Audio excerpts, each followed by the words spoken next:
Welcome to Read and Speak English Adventures. Please don't forget to subscribe my channel for more interesting and beautiful stories. Let's start. Little Thumbelina. There was once a woman who wished very much to have a little child. She went to a fairy and said, "I should so very much like to have a little child. Can you tell me where I can find one?" "Oh, that can be easily managed," said the fairy. "Here is a barleycorn. It is not exactly of the same sort as those which grow in the farmer's fields, and which the chickens eat. Put it into a flower pot and see what will happen." "Thank you," said the woman, and she gave the fairy 12 shillings, which was the price of the barleycorn. Then she went home and planted it, and there grew up a large, handsome flower, somewhat like a tulip in appearance, but with its leaves tightly closed, as if it were still a bud.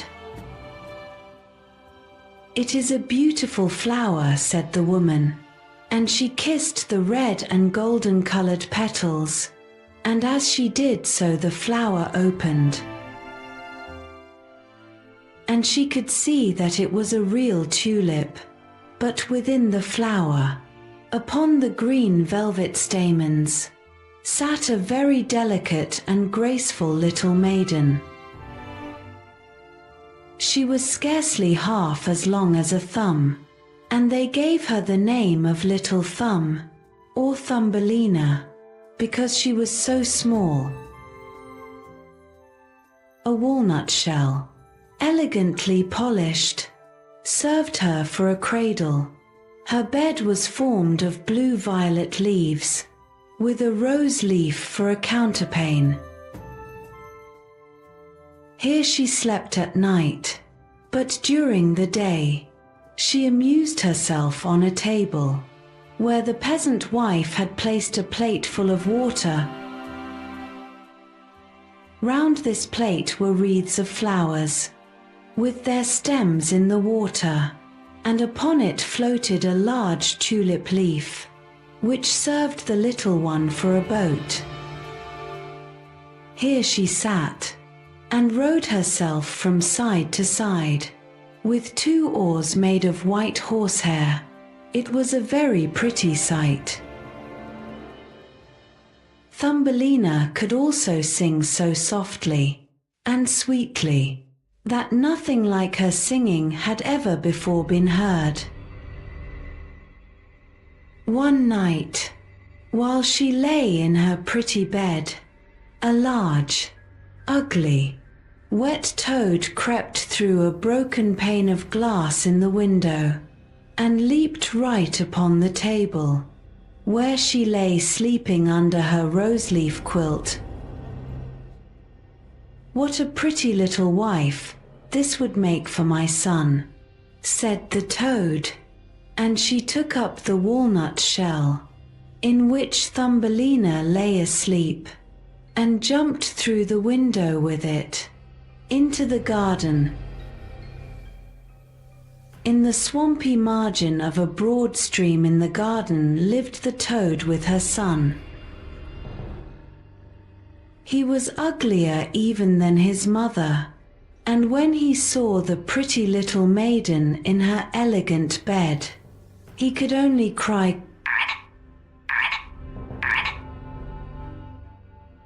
"Don't speak so loud, or she will wake," said the toad, "and then she might run away, for she is as light as swan's down. We will place her on one of the water lily leaves out in the stream. It will be like an island to her. She is so light and small. And then she cannot escape. And while she is there we will make haste and prepare the stateroom under the marsh, in which you are to live when you are married. Far out in the stream, grew a number of water lilies, with broad green leaves, which seemed to float on the top of the water.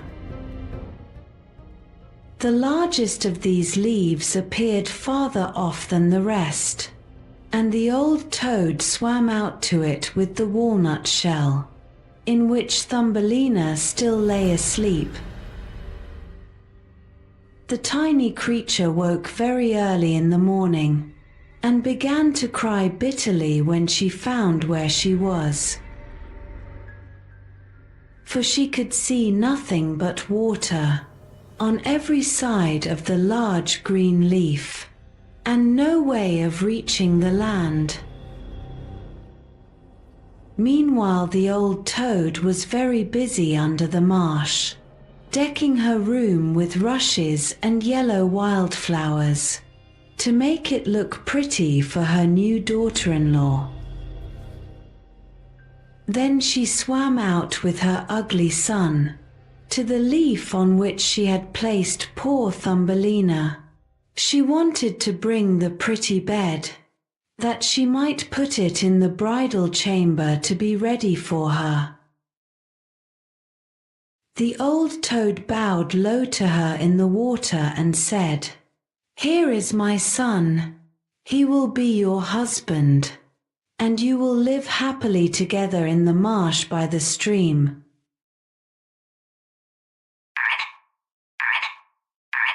Was all her son could say for himself. So the toad took up the elegant little bed and swam away with it, leaving Thumbelina all alone on the green leaf, where she sat and wept. She could not bear to think of living with the old toad, and having her ugly son for a husband. The little fishes who swam about in the water beneath had seen the toad, and heard what she said. So now they lifted their heads above the water to look at the little maiden. As soon as they caught sight of her, they saw she was very pretty, and it vexed them to think that she must go and live with the ugly toads. No, it must never be. So they gathered together in the water, round the green stalk, which held the leaf on which the little maiden stood, and gnawed it away at the root with their teeth. Then the leaf floated down the stream, carrying Thumbelina far away out of reach of land.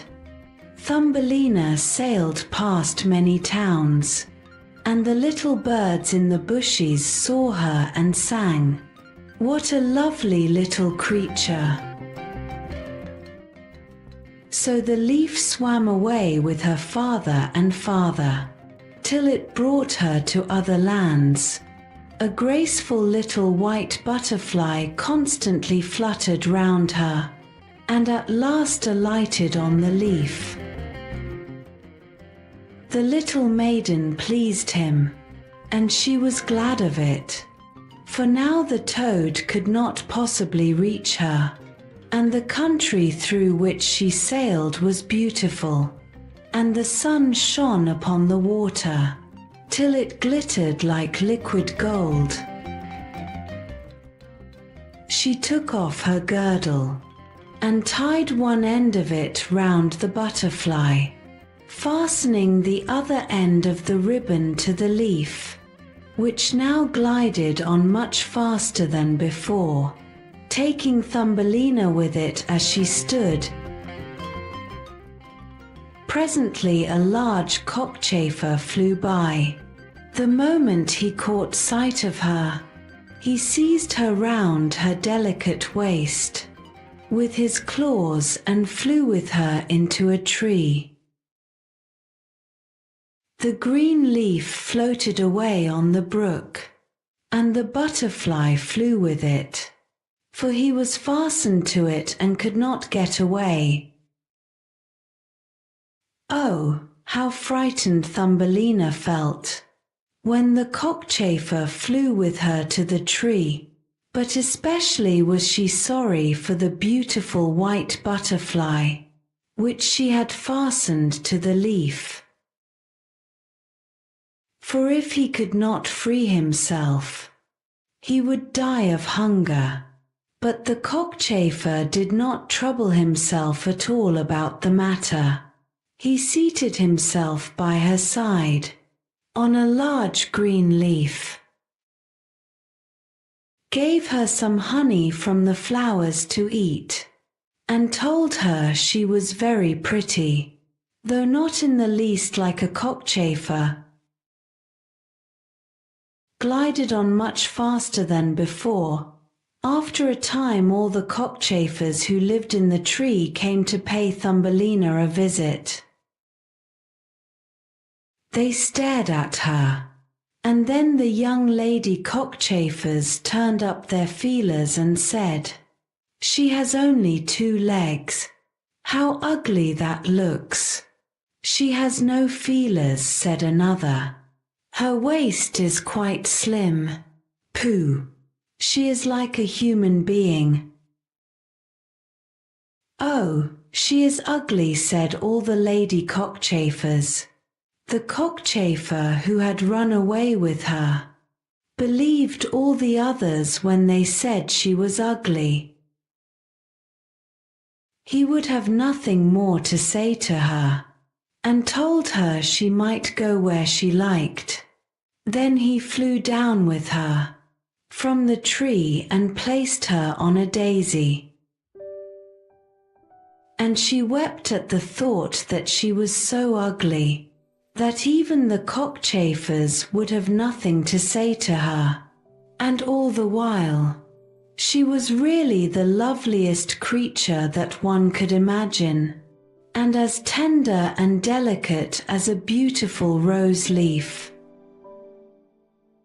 During the whole summer, poor little Thumbelina lived quite alone in the wide forest.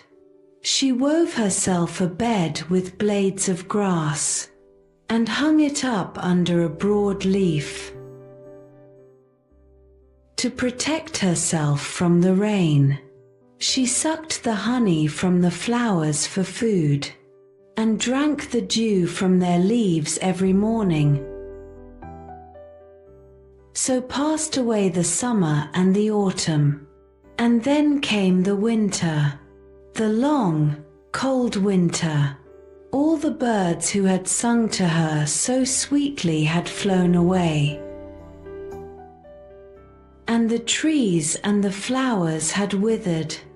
The large shamrock under the shelter of which she had lived was now rolled together and shriveled up. Nothing remained but a yellow, withered stalk.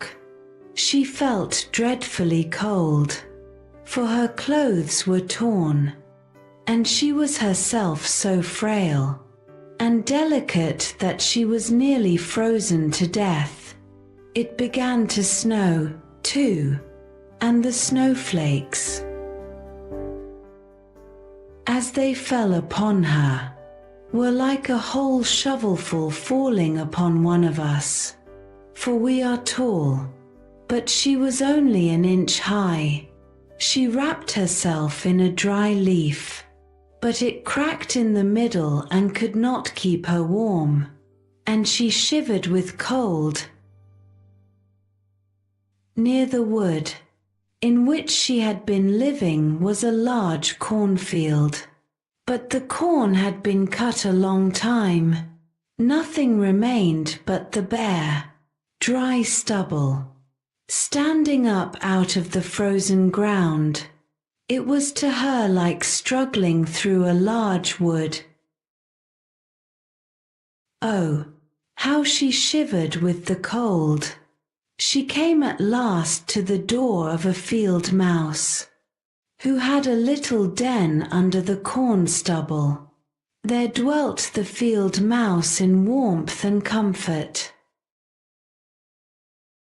with a whole roomful of corn, a kitchen, and a beautiful dining room. Poor Thumbelina stood before the door, just like a little beggar girl, and asked for a small piece of barleycorn, for she had been without a morsel to eat for 2 days. "You poor little creature," said the field mouse, for she was really a good old mouse. "Come into my warm room and dine with me." She was pleased with Thumbelina, so she said, "You are quite welcome to stay with me all the winter, if you like, but you must keep my rooms clean and neat, and tell me stories, for I shall like to hear them very much." And Thumbelina did all that the field mouse asked her, and found herself very comfortable. "We shall have a visitor soon," said the field mouse one day. "My neighbor pays me a visit once a week. He is better off than I am. He has large rooms, and wears a beautiful black velvet coat. If you could only have him for a husband, you would be well provided for indeed. But he is blind, so you must tell him some of your prettiest stories." Thumbelina did not feel at all interested about this neighbor, for he was a mole. However, he came and paid his visit, dressed in his black velvet coat. "He is very rich and learned, and his house is 20 times larger than mine," said the field mouse. He was rich and learned, no doubt, but he always spoke slightingly of the sun and the pretty flowers, because he had never seen them. Thumbelina was obliged to sing to him. "Ladybird, ladybird, fly away home," and many other pretty songs. And the mole fell in love with her because she had so sweet a voice. But he said nothing yet, for he was very prudent and cautious. A short time before, the mole had dug a long passage under the earth, which led from the dwelling of the field mouse to his own. And here she had permission to walk with Thumbelina whenever she liked. But he warned them not to be alarmed at the sight of a dead bird which lay in the passage. It was a perfect bird, with a beak and feathers, and could not have been dead long. It was lying just where the mole had made his passage. The mole took in his mouth a piece of phosphorescent wood, which glittered like fire in the dark. Then he went before them to light them through the long, dark passage. When they came to the spot where the dead bird lay, the mole pushed his broad nose through the ceiling, so that the earth gave way and the daylight shone into the passage. In the middle of the floor lay a swallow, his beautiful wings pulled close to his sides, his feet and head drawn up under his feathers. The poor bird had evidently died of the cold. It made little Thumbelina very sad to see it. She did so love the little birds. All the summer they had sung and twittered for her so beautifully. But the mole pushed it aside with his crooked legs and said, "He will sing no more now. How miserable it must be to be born a little bird. I am thankful that none of my children will ever be birds, for they can do nothing but cry and must always die of hunger in the winter. Yes, you may well say that. As a clever man, exclaimed the field mouse. What is the use of his twittering if, when winter comes, he must either starve or be frozen to death? Still, birds are very high bred. Thumbelina said nothing, but when the two others had turned their backs upon the bird, she stooped down and stroked aside the soft feathers which covered his head, and kissed the closed eyelids. Perhaps this was the one who sang to me so sweetly in the summer, she said, and how much pleasure it gave me. You dear, pretty bird. The mole now stopped up the hole, through which the daylight shone, and then accompanied the ladies home. But during the night Thumbelina could not sleep, so she got out of bed and wove a large, beautiful carpet of hay. She carried it to the dead bird and spread it over him, with some down from the flowers, which she had found in the field mouse's room. It was as soft as wool, and she spread some of it on each side of the bird, so that he might lie warmly in the cold earth. Farewell, pretty little bird, said she, farewell. Thank you for your delightful singing during the summer, when all the trees were green and the warm sun shone upon us. Then she laid her head on the bird's breast, but she was alarmed, for it seemed as if something inside the bird went. It was the bird's heart. He was not really dead, only benumbed with the cold, and the warmth had restored him to life.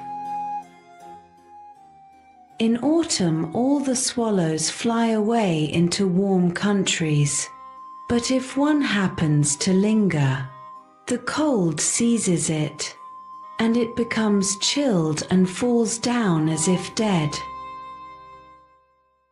It remains where it fell, and the cold snow covers it.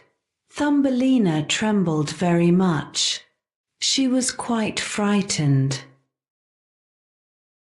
For the bird was large, a great deal larger than herself. She was only an inch high, but she took courage, laid the wool more thickly over the poor swallow, and then took a leaf, which she had used for her own counterpane, and laid it over his head. The next night, she again stole out to see him. He was alive, but very weak. He could only open his eyes for a moment, to look at Thumbelina, who stood by, holding a piece of decayed wood in her hand, for she had no other lantern. Thank you, pretty little maiden, said the sick swallow. I have been so nicely warmed, that I shall soon regain my strength, and be able to fly about again in the warm sunshine. Oh, said she, it is cold out of doors now. It snows and freezes. Stay in your warm bed. I will take care of you. She brought the swallow some water in a flower leaf, and after he had drunk, he told her that he had wounded one of his wings in a thorn bush, and could not fly as fast as the others.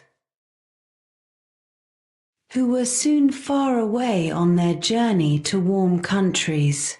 At last he had fallen to the earth, and could remember nothing more, nor how he came to be where she had found him. All winter the swallow remained underground, and Thumbelina nursed him with care and love. She did not tell either the mole or the field mouse anything about it, for they did not like swallows. Very soon the springtime came, and the sun warmed the earth. Then the swallow bade farewell to Thumbelina, and she opened the hole in the ceiling which the mole had made. The sun shone in upon them so beautifully that the swallow asked her if she would go with him.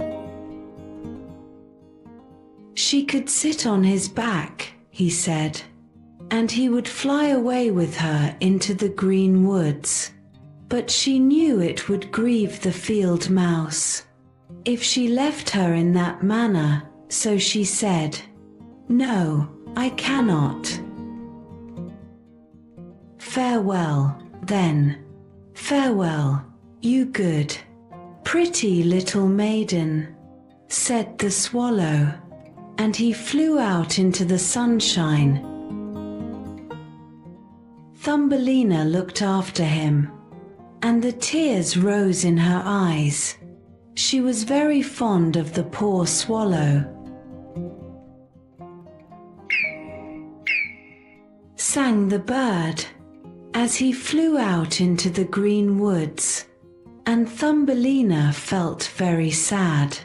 She was not allowed to go out into the warm sunshine. The corn which had been sowed in the field over the house of the field mouse had grown up high into the air and formed a thick wood to Thumbelina, who was only an inch in height. "Nothing must be wanting when you are the wife of the mole. You are going to be married, little one," said the field mouse. "My neighbor has asked for you. What good fortune for a poor child like you. Now we will prepare your wedding clothes. They must be woolen and linen. Nothing must be wanting when you are the wife of the mole." Thumbelina had to turn the spindle, and the field mouse hired 4 spiders, who were to weave day and night. Every evening the mole visited her and was continually speaking of the time when the summer would be over. Then he would keep his wedding day with Thumbelina, but now the heat of the sun was so great that it burned the earth and made it hard, like stone. As soon as the summer was over, the wedding should take place. But Thumbelina was not at all pleased, for she did not like the tiresome mole. Every morning when the sun rose, and every evening when it went down, she would creep out at the door, and as the wind blew aside the ears of corn, so that she could see the blue sky, she thought how beautiful and bright it seemed out there, and wished so much to see her dear friend, the swallow, again. But he never returned, for by this time he had flown far away into the lovely green forest. When autumn arrived, Thumbelina had her outfit quite ready, and the field mouse said to her, "In 4 weeks the wedding must take place." Then she wept, and said she would not marry the disagreeable mole. "Nonsense," replied the field mouse. "Now don't be obstinate, or I shall bite you with my white teeth. He is a very handsome mole. The queen herself does not wear more beautiful velvets and furs. His kitchens and cellars are quite full. You ought to be very thankful for such good fortune." So the wedding day was fixed, on which the mole was to take her away to live with him, deep under the earth, and never again to see the warm sun, because he did not like it. The poor child was very unhappy at the thought of saying farewell to the beautiful sun, and as the field mouse had given her permission to stand at the door, she went to look at it once more. "Farewell, bright sun," she cried, stretching out her arm towards it, and then she walked a short distance from the house, for the corn had been cut, and only the dry stubble remained in the fields. "Farewell, farewell," she repeated, twining her arm around a little red flower that grew just by her side. "Greet the little swallow from me, if you should see him again." Sounded over her head suddenly. She looked up, and there was the swallow himself flying close by. As soon as he spied Thumbelina, he was delighted. She told him how unwilling she was to marry the ugly mole, and to live always beneath the earth, never more to see the bright sun. And as she told him, she wept. "Cold winter is coming," said the swallow, "and I am going to fly away into warmer countries. Will you go with me? You can sit on my back and fasten yourself on with your sash. Then we can fly away from the ugly mole and his gloomy rooms. Far away, over the mountains, into warmer countries, where the sun shines more brightly than here, where it is always summer, and the flowers bloom in greater beauty. Fly now with me, dear little one. You saved my life when I lay frozen in that dark, dreary passage. Yes, I will go with you," said Thumbelina, and she seated herself on the bird's back, with her feet on his outstretched wings, and tied her girdle to one of his strongest feathers. The swallow rose in the air and flew over forest and over sea, high above the highest mountains, covered with eternal snow.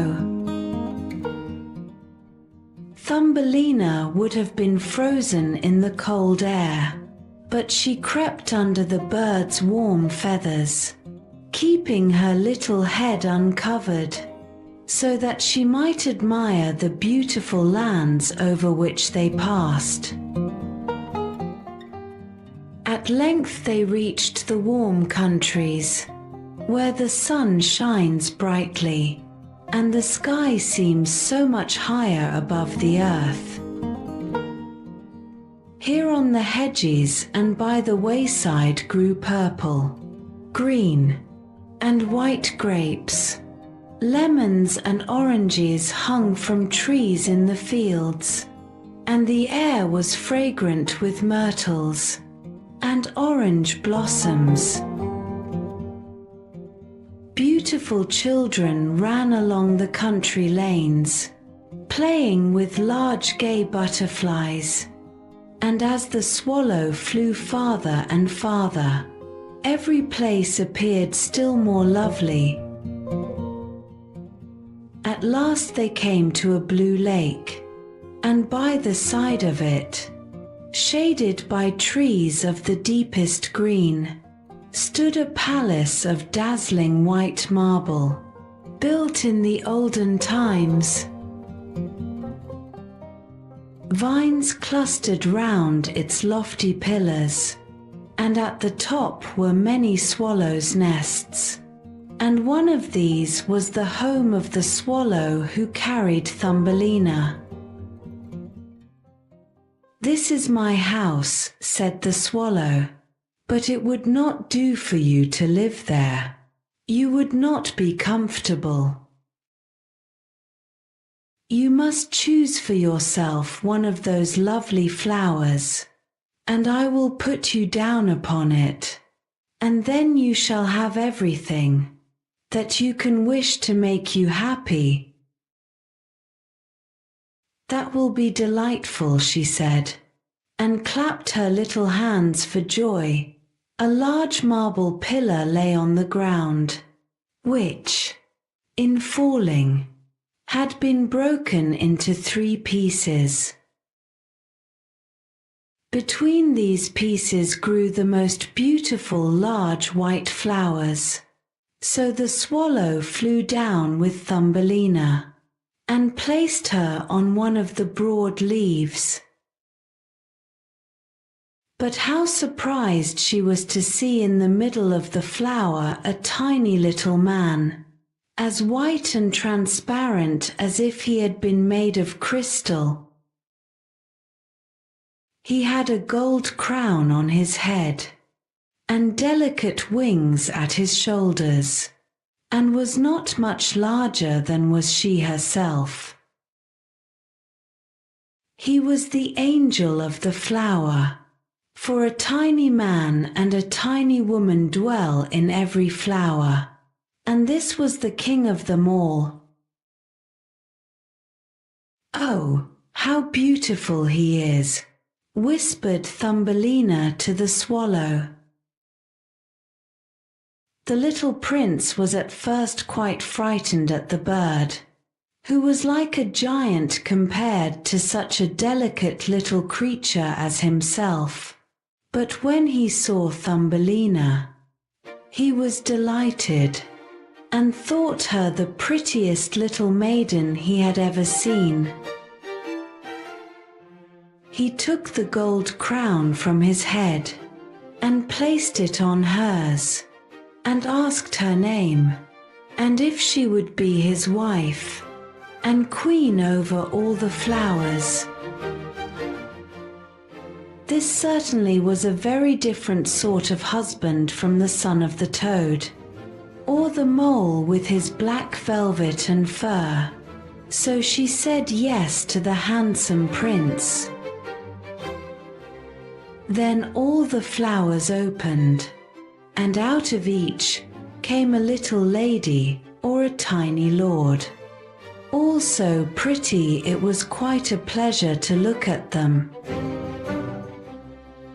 Each of them brought Thumbelina a present, but the best gift was a pair of beautiful wings, which had belonged to a large white fly, and they fastened them to Thumbelina's shoulders, so that she might fly from flower to flower. Then there was much rejoicing, and the little swallow, who sat above them in his nest, was asked to sing a wedding song,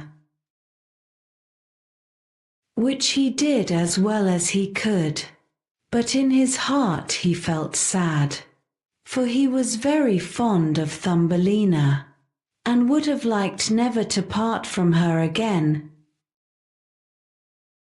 "You must not be called Thumbelina any more," said the spirit of the flowers to her. "It is an ugly name, and you are so very lovely.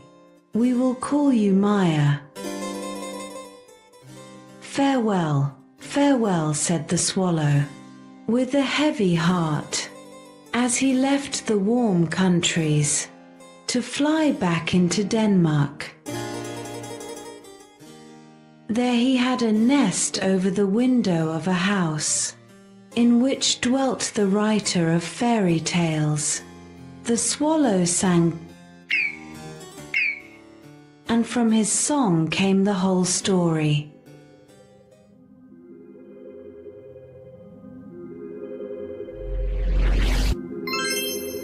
Thank you for watching. Please don't forget to subscribe my channel for more interesting and beautiful stories, and share our content with your friends. The Dreamer. There once lived a man and his wife, named Peter and Kate, and they were so poor that they had scarcely enough bread to put in their mouths. They lived in a wretched, miserable hut. And in front of the hut was a river, and back of it a patch of ground, and a gnarled old apple tree. One night when Peter was sleeping, he dreamed a dream. And in this dream a tall old man dressed in grey, and with a long grey beard, came to him and said, Peter, I know that you have had a hard life, and have neither grumbled nor complained. And now I have a mind to help you.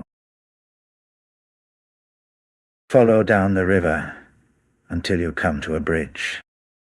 On the other side of the river you will see a town. Take up your stand on the bridge and wait there patiently. It may be that nothing will happen the first day, and it may be that nothing will happen the second day either. But if you do not lose courage, but still wait patiently, sometime during the third day, someone will come to you and tell you something that will make your fortune for you. In the morning when Peter awoke, he told his dream to Kate, his wife. It would be a curious thing if I should do as the old man told me and really become rich, said he. Nonsense, answered his wife. Dreams are nothing but foolishness.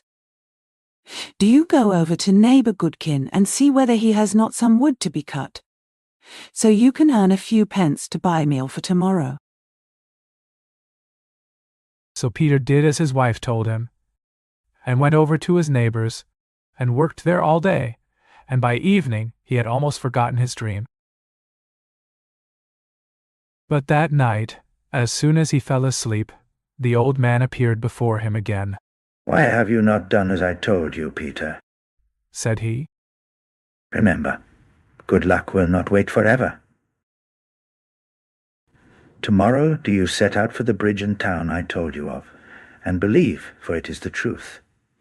If you wait there for 3 days, and make the best of what will then be told you, you will become a rich man. When Peter awoke the next morning, his first thought was to set out in search of the bridge and town of which the old man had told him.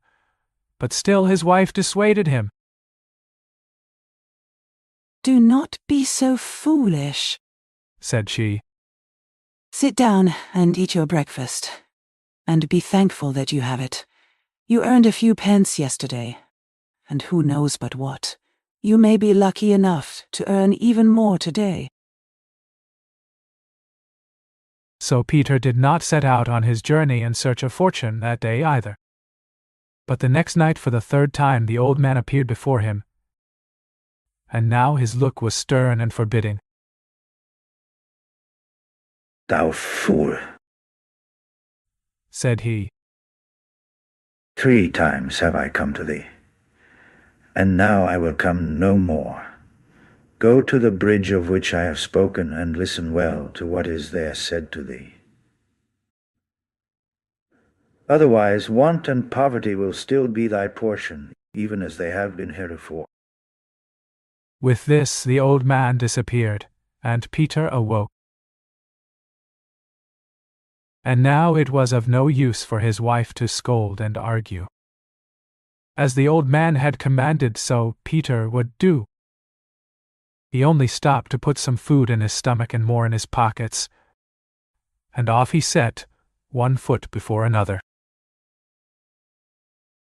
For a long time Peter journeyed on down the river, till he was both footsore and weary, and then he came to a bridge that crossed the stream, and on the other side was a town. And Peter felt almost sure this was the place to which the old man of his dreams had told him to come. So he took his stand on the bridge and stayed there all day. The passers-by stared at him, and some of them spoke to him, but none of them said to him anything that might, by any chance, lead him on to fortune. All that day he waited on the bridge, and all of the day after, and by the time the third day came, he had eaten all the food he had brought with him, except one hard, dry crust of bread. Then he began to wonder whether he were not a simpleton to be loitering there day after day, all because of a dream, when he might perhaps be earning a few pennies at home in one way or another.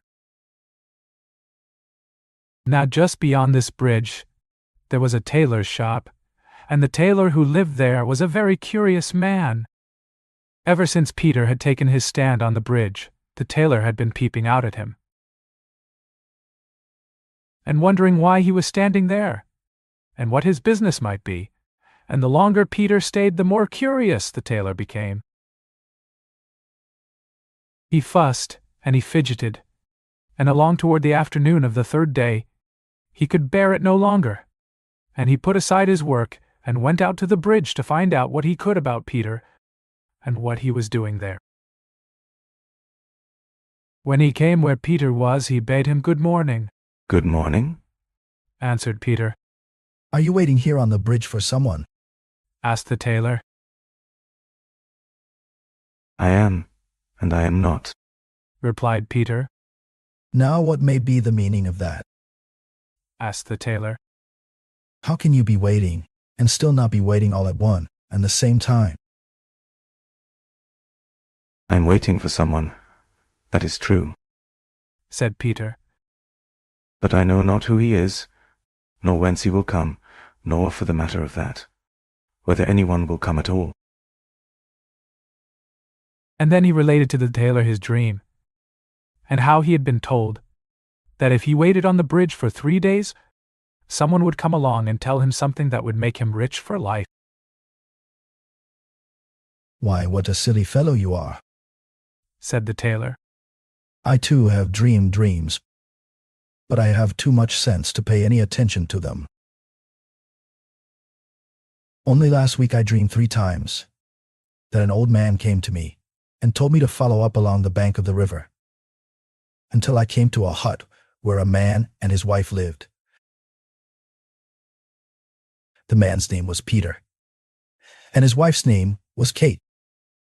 I was to go and dig among the roots of an apple tree back of this house, and there, buried among the roots of the tree, I would find a chest of golden money. That was what I dreamed. But did I go wandering off in search of such a place? No, indeed. I am not such a simpleton. I stick to my work, and I can manage to keep a warm roof over my head, and have plenty of food to eat, and when I am dressed in my best, there is not one of the neighbors that looks half as fine as I do. No, no. Go back to where you belong and set to work, my man, and maybe you can earn something better than those miserable rags you are wearing now." "So," said the tailor, and then he went back to his tailor's bench and his sewing. But Peter stood and scratched his head. "A man named Peter, and his wife named Kate, and an apple tree behind the house," said he. "No, it's a strange thing if a fortune's been lying there under the roots of the apple tree all this while, and I had to come to this town and this bridge to hear about it." so said Peter as he stood there on the bridge. But then, after he had scratched his head and thought a bit longer, he pulled his hat down over his ears, and off he set for home. The farther he went, the more of a hurry he was in, and at last when he came within sight of his house again, he was all out of breath with the haste he had made. He did not wait to go inside, but he bawled to his wife to fetch him a pick and shovel, and ran around the house to where the apple tree stood. His wife did not know what had happened to him. She thought he must have lost his wits, but she brought him the pick and shovel, and he began digging around about the roots of the apple tree. He had not dug for so very long when his pick struck something hard. He flung the pick aside and seized his spade, and presently he uncovered a great chest, made of stout oak wood, and bound about with iron. The chest was so heavy that he could not lift it out of the hole himself, and his wife had to help him. The chest was locked, but that mattered little to Peter. He took his pick, and with a few blows he broke the hinges and fastenings, and lifted the lid from its place. At once he gave a loud cry, and fell on his knees beside the chest. He and his wife could scarce believe in their good fortune. It was brimming over with gold and money, enough to make them rich for life. They carried the chest into the house, and barred the door, and set about counting the money, and there was so much of it. They were all evening and part of the night counting it. That was the way good fortune came to Peter, and all by way of a dream. Now he and his wife built themselves a great house, and had fine food and coaches, and horses, and handsome clothes, and they feasted the neighbors. And never a poor man came to the door, but what they gave him as much food as he could eat, and a piece of silver to put in his pocket. One day, Peter put on his finest clothes, and made his wife dress herself in her best. And then they stepped into one of their coaches, and Peter bade the coachman drive to the town, where he had stood on the bridge, and listened to the tailor tell his dream of the chest of money buried under the apple tree. Peter made the coachman drive up in front of the tailor's shop, and when the tailor saw the coach stopping at his door, and the fine people sitting in it, he thought it was some great nobleman and his wife, come perhaps to order a suit of clothes of him. He came out, bowing and smiling and smirking, and Peter said to him, "Do you remember me?" No, your lordship. Answered the tailor, still bowing and smiling. I have not that honor, your lordship. Then Peter told him he was the ragged fellow who had stood out there on the bridge, waiting for good luck to come to him. And sure enough it had. For if it had not been for the dream the tailor told him, he would have known nothing about the gold buried under the apple tree, and would never have become the rich man he was now. When the tailor heard this tale, he was ready to tear his hair out, for if he had believed his dream he might have found the gold himself, and have kept a share of it. However, Peter gave him 100 gold pieces to comfort him, and ordered a fine suit. He also promised that after that he would buy all his clothes from the tailor, and pay him a good price for them. So the tailor too got some good from all the dreaming.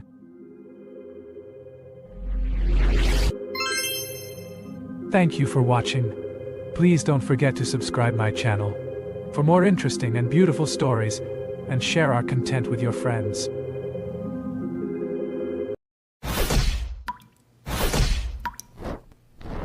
Welcome to Read and Speak English Adventures.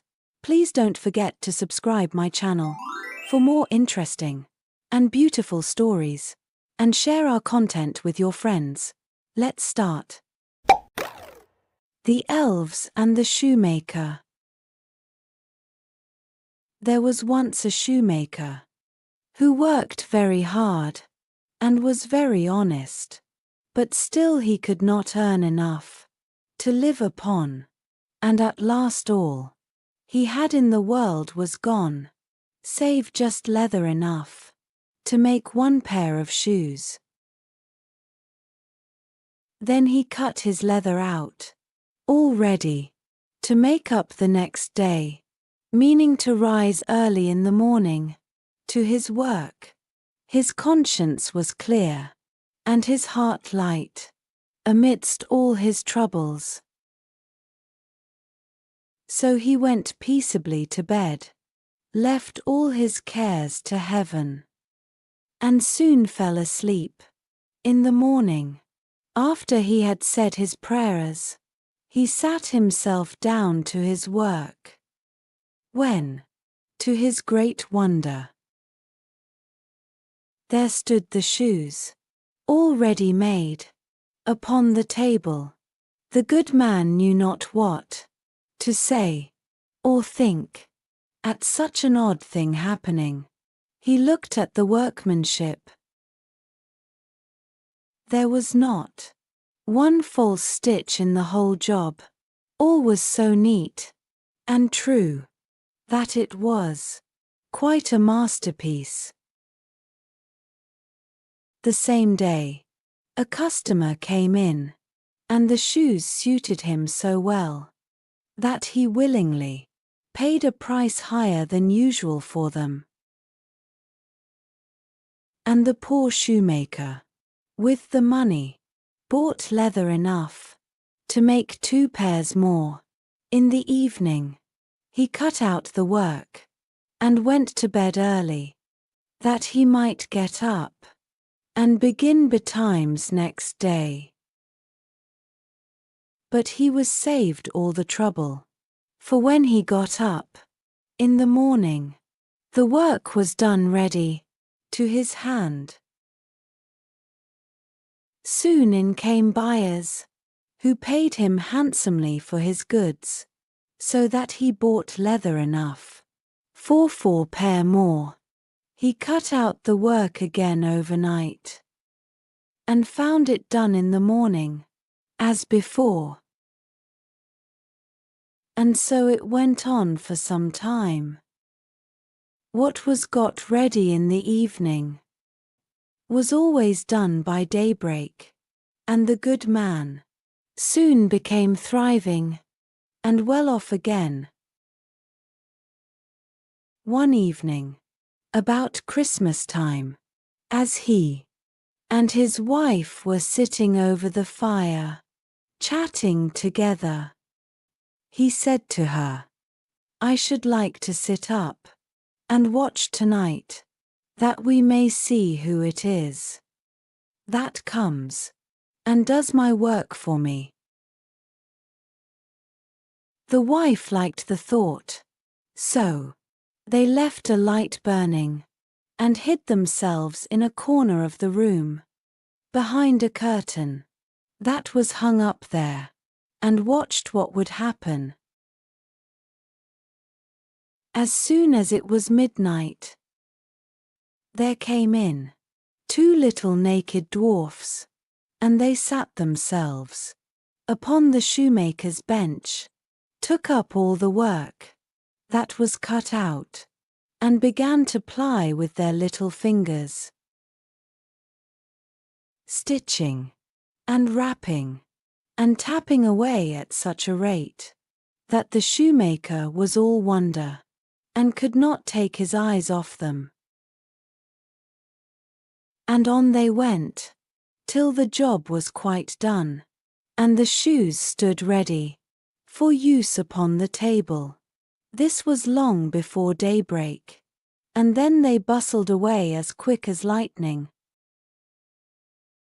The next day the wife said to the shoemaker, "These little wights have made us rich, and we ought to be thankful to them, and do them a good turn if we can."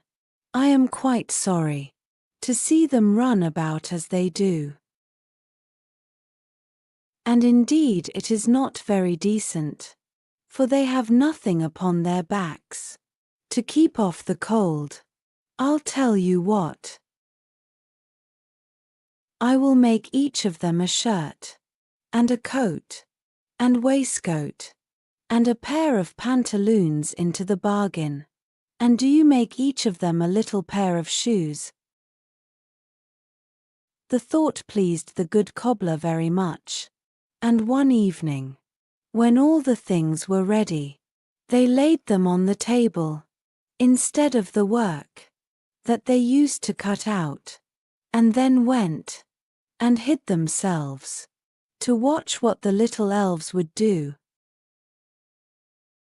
About midnight in they came, dancing and skipping, hopped round the room, and then went to sit down to their work as usual. But when they saw the clothes lying for them, they laughed and chuckled and seemed mightily delighted. Then they dressed themselves in the twinkling of an eye, and danced and capered and sprang about, as merry as could be, till at last they danced out at the door, and away over the green. The good couple saw them no more, but everything went well with them, from that time forward, as long as they lived. Thank you for watching. Please don't forget to subscribe my channel for more interesting and beautiful stories, and share our content with your friends. Welcome to Read and Speak English Adventures. Let's start. The Goblin of Adakigahara. Long, long ago there was a large plain called Adakigahara, in the province of Mutsu in Japan. This place was said to be haunted by a cannibal goblin, who took the form of an old woman. From time to time many travelers disappeared, and were never heard of more, and the old women round the charcoal braziers in the evenings, and the girls washing the household rice at the wells in the mornings, whispered dreadful stories of how the missing folk had been lured to the goblin's cottage and devoured. For the goblin lived only on human flesh. No one dared to venture near the haunted spot after sunset, and all those who could avoided it in the daytime, and travelers were warned of the dreaded place. One day as the sun was setting, a priest came to the plain. He was a belated traveler, and his robe showed that he was a Buddhist pilgrim walking from shrine to pray for some blessing, or to crave for forgiveness of sins. He had apparently lost his way, and as it was late he met no one who could show him the road or warn him of the haunted spot. He had walked the whole day, and was now tired and hungry, and the evenings were chilly, for it was late autumn. And he began to be very anxious to find some house where he could obtain a night's lodging. He found himself lost in the midst of the large plain, and looked about in vain for some sign of human habitation. At last, after wandering about for some hours, he saw a clump of trees in the distance, and through the trees he caught sight of the glimmer of a single ray of light. He exclaimed with joy, "Oh, surely that is some cottage, where I can get a night's lodging." Keeping the light before his eyes, he dragged his weary,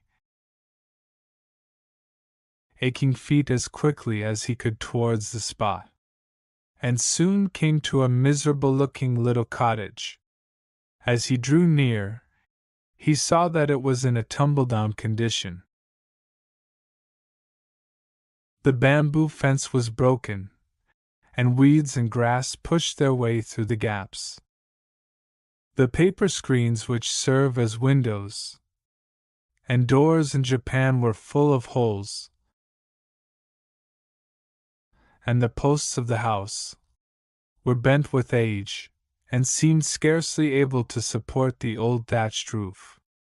The hut was open, and by the light of an old lantern, an old woman sat industriously spinning. The pilgrim called to her across the bamboo fence and said, "O Ba-san, old woman, good evening. I am a traveler. Please excuse me, but I have lost my way, and do not know what to do, for I have nowhere to rest tonight. I beg you to be good enough to let me spend the night under your roof." The old woman, as soon as she heard herself spoken to, stopped spinning, rose from her seat, and approached the intruder. "I am very sorry for you. You must indeed be distressed to have lost your way in such a lonely spot so late at night. Unfortunately, I cannot put you up, for I have no bed to offer you, and no accommodation whatsoever for a guest in this poor place." "Oh, that does not matter," said the priest. "All I want is a shelter under some roof for the night, and if you will be good enough just to let me lie on the kitchen floor, I shall be grateful. I am too tired to walk further tonight, so I hope you will not refuse me, otherwise I shall have to sleep out on the cold plain." And in this way, he pressed the old woman to let him stay. She seemed very reluctant, but at last she said, "Very well. I will let you stay here. I can offer you a very poor welcome only. But come in now, and I will make a fire, for the night is cold." The pilgrim was only too glad to do as he was told. He took off his sandals and entered the hut.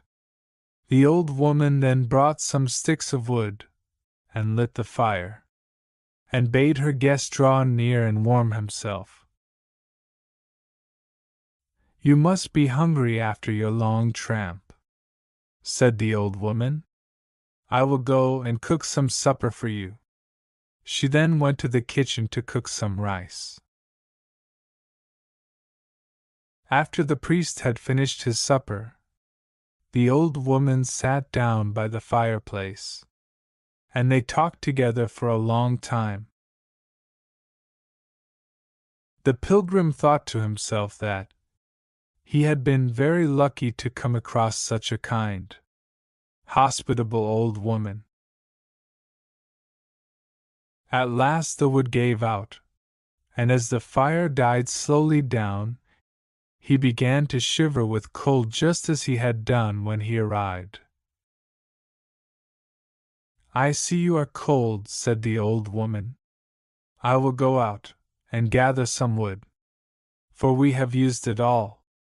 You must stay and take care of the house while I am gone." "No, no," said the pilgrim. "Let me go instead, for you are old, and I cannot think of letting you go out to get wood for me this cold night." The old woman shook her head and said, "You must stay quietly here, for you are my guest." Then she left him and went out. In a minute she came back and said, "You must sit where you are, and not move, and whatever happens don't go near or look into the inner room. Now mind what I tell you." If you tell me not to go near the back room, of course I won't, said the priest, rather bewildered. The old woman then went out again, and the priest was left alone. The fire had died out, and the only light in the hut was that of a dim lantern. For the first time that night, he began to feel that he was in a weird place, and the old woman's words, "Whatever you do, don't peep into the back room," aroused his curiosity and his fear. What hidden thing could be in that room that she did not wish him to see? For some time, the remembrance of his promise to the old woman kept him still.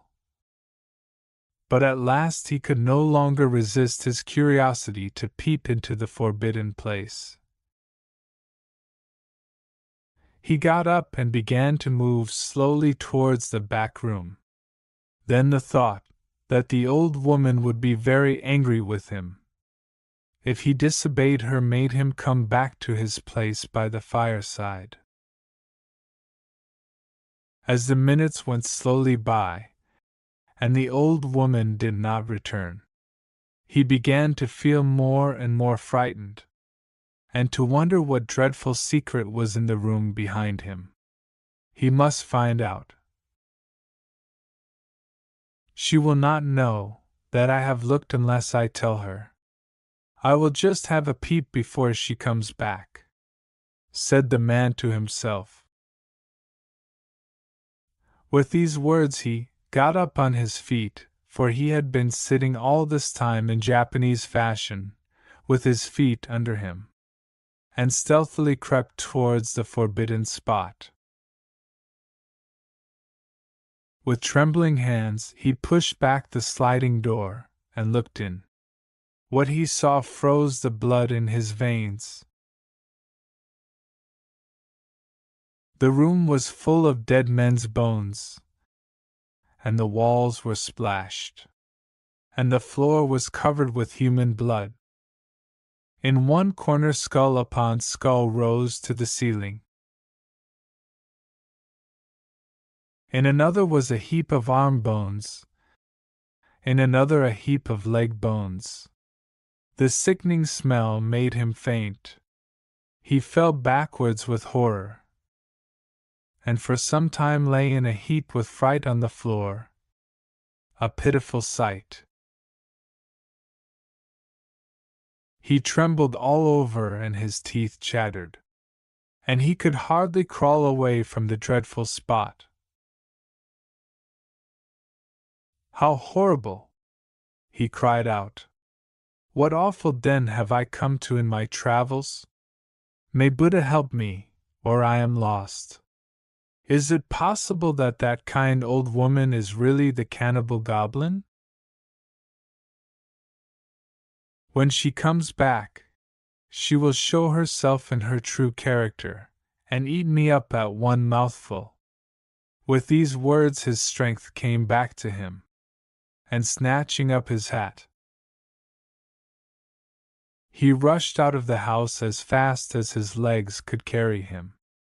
Out into the night he ran, his one thought to get as far as he could from the goblin's haunt. He had not gone far when he heard steps behind him, and a voice crying, "Stop! Stop!" He ran on, redoubling his speed, pretending not to hear. As he ran he heard the steps behind him come nearer, and at last he recognized the old woman's voice, which grew louder and louder as she came nearer. "Stop! Stop! You wicked man, why did you look into the forbidden room?" The priest quite forgot how tired he was, and his feet flew over the ground faster than ever. Fear gave him strength, for he knew that if the goblin caught him he would soon be one of her victims. With all his heart he repeated his prayers to Buddha, and after him rushed the dreadful old hag, her hair flying in the wind, and her face changing, with rage into the demon that she was. In her hand she carried a large blood-stained knife, and she still shrieked after him, "Stop! Stop!" At last, when the priest felt he could run no more, the dawn broke, and with the darkness of night the goblin vanished. And he was safe. The priest now knew that he had met the goblin of Adakagahara, the story of whom he had often heard but never believed to be true. He felt that he owed his wonderful escape to the protection of Buddha, to whom he had prayed for help. So he took out his rosary, and bowing his head as the sun rose, he said his prayers, and made his thanksgiving earnestly. He then set forward for another part of the country, only too glad to leave the haunted plain behind him.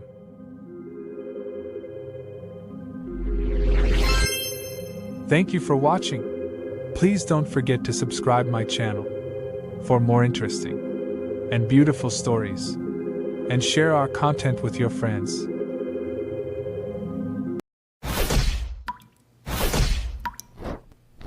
Welcome to Read and Speak English Adventures.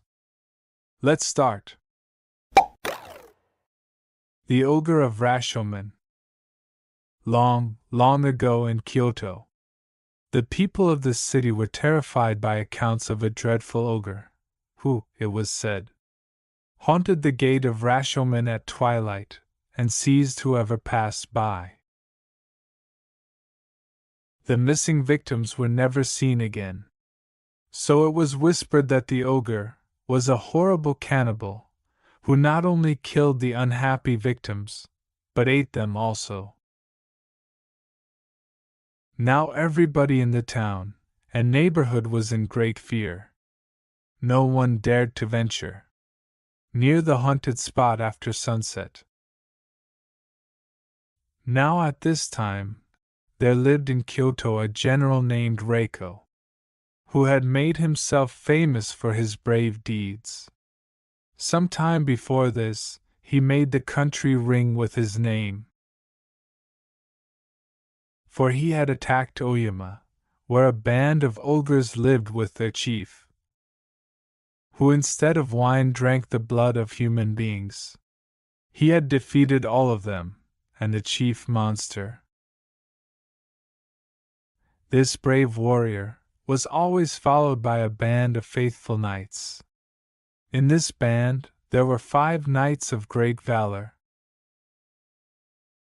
One evening, as the 5 knights sat at a feast, quaffing sake in their rice bowls, and eating all kinds of fish, raw, and stewed, and broiled, and toasting each other's healths and exploits, the first knight, Hojo, said to the others,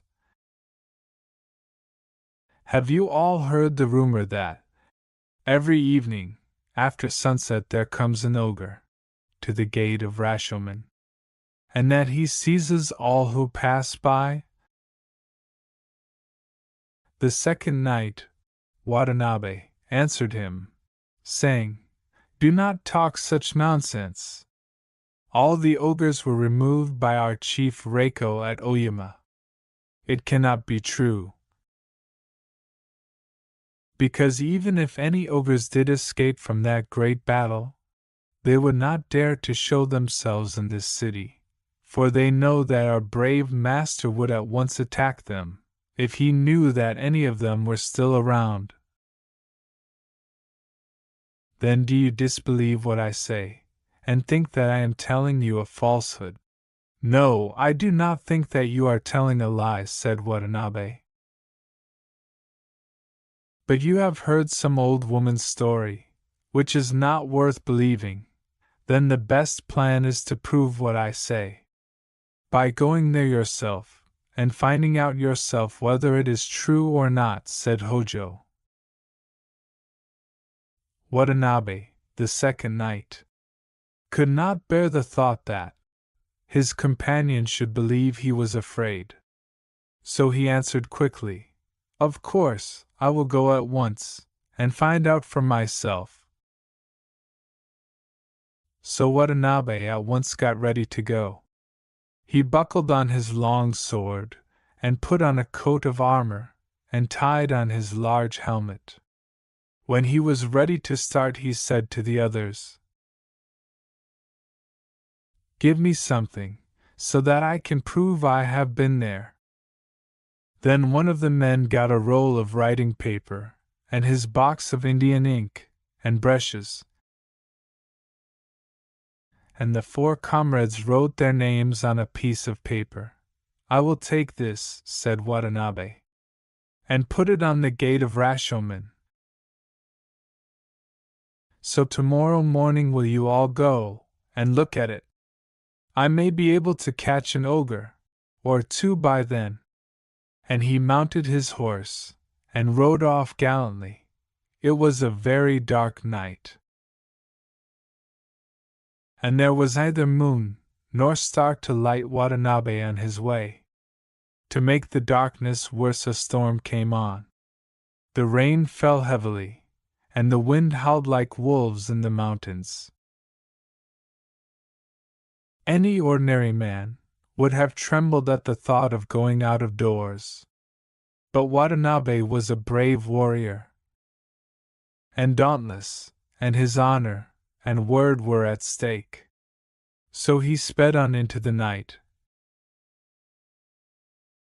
while his companions listened to the sound of his horse's hoofs dying away in the distance, then shut the sliding shutters close, and gathered round the charcoal fire, and wondered what would happen,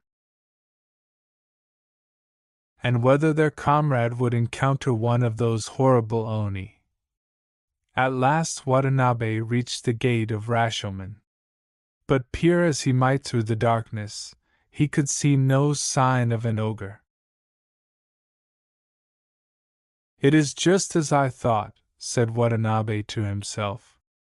"There are certainly no ogres here. It is only an old woman's story. I will stick this paper on the gate, so that the others can see I have been here when they come tomorrow. And then I will take my way home, and laugh at them all." He fastened the piece of paper, signed by all his 4 companions, on the gate, and then turned his horse's head towards home. As he did so, he became aware that someone was behind him, and at the same time a voice called out to him to wait. Then his helmet was seized from the back. "Who are you?" said Watanabe fearlessly. He then put out his hand, and groped around to find out who or what it was that held him by the helmet. As he did so, he touched something that felt like an arm. It was covered with hair, and as big round as the trunk of a tree. Watanabe knew at once that this was the arm of an ogre. So he drew his sword and cut at it fiercely. There was a loud yell of pain, and then the ogre dashed in front of the warrior. Watanabe's eyes grew large with wonder, for he saw that the ogre was taller than the great gate. His eyes were flashing like mirrors in the sunlight, and his huge mouth was wide open, and as the monster breathed, flames of fire shot out of his mouth. The ogre thought to terrify his foe, but Watanabe never flinched. He attacked the ogre with all his strength, and thus they fought face to face for a long time.